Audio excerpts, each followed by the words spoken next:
السلام علیکم ورحمۃ اللہ وبرکاتہ۔ Class 8 subject English. ٹاپک کا نام ہے پورس اینڈ ہز ایلیفینٹ۔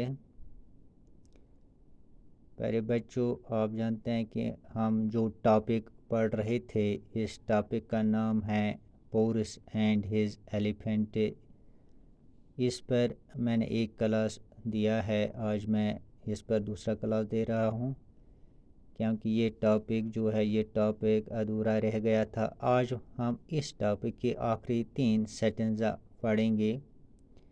اس سے پہلے کہ ہم آج کا ٹاپک شروع کریں میں پہلے آپ کو پھر سے یاد دلانا چاہتا ہوں کہ پہلے ٹاپک میں ہم نے کیا پڑھا تھا۔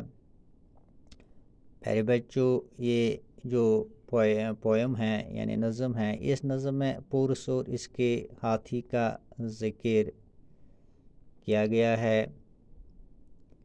اس نظم کے ذریعے شاعر ہمیں یہ بتانا چاہتا ہے کہ جس طرح انسان ایک دوسرے سے پیار کرتے ہیں، اپنے جذبات کا اظہار کرتے ہیں اور ایک دوسرے کی خاطر اپنی جان داؤ پر لگاتے ہیں، اسی طرح بے زبان جانور بھی اپنے جذبات کا اظہار کرتے ہیں۔ یہ نظم ہمارے لیے ایک مثال ہے کہ جانور اپنے مالک کے تئیں کس قدر وفادار اور جانثار ہوتے ہیں۔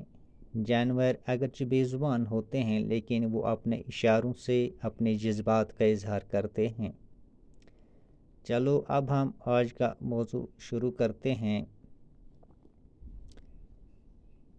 Trumpeting loudly he held at bay 4 men with arrow or spear or sword, challenged them all to approach their prey, dared them to injure his wounded lord.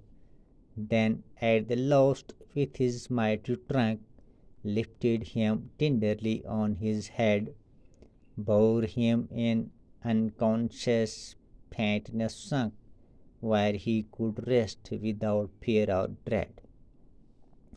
Ah, these dumb things that but cry and faint, they too can love, for God made them so.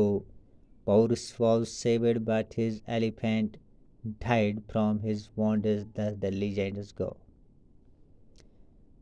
پیارے بچوں، جو یہاں پہ ہم نے یہ سٹنزا پڑھا ہے تو اس میں پوئٹ یعنی شاعر کہتا ہے کہ ہاتھی نے زور زور سے چنگاڑنا شروع کیا، ان کی چنگاڑ سن کر دشمن آگے نہ بڑھ پایا بلکہ وہ پیچھے ہٹ گئے۔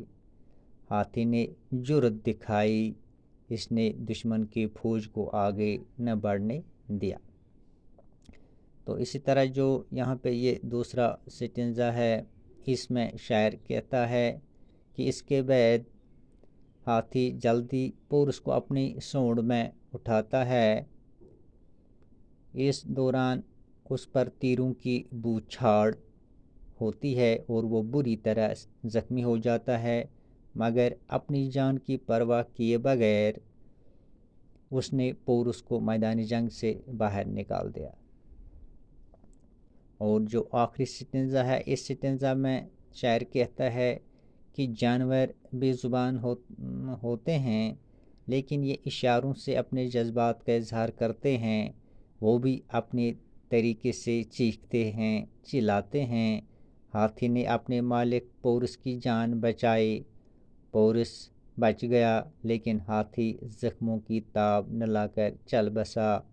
اس طرح ہاتھی نے اپنے مالک کے تئیں جان دی اور اپنے مالک کی جان بچائی۔ تو پیارے بچوں، آج کا موضوع ہم یہاں پر ہی اختتام کرتے ہیں، کل انشاءاللہ پھر اس پہ مزید گفتگو کریں گے، تب تک کے لیے خدا حافظ۔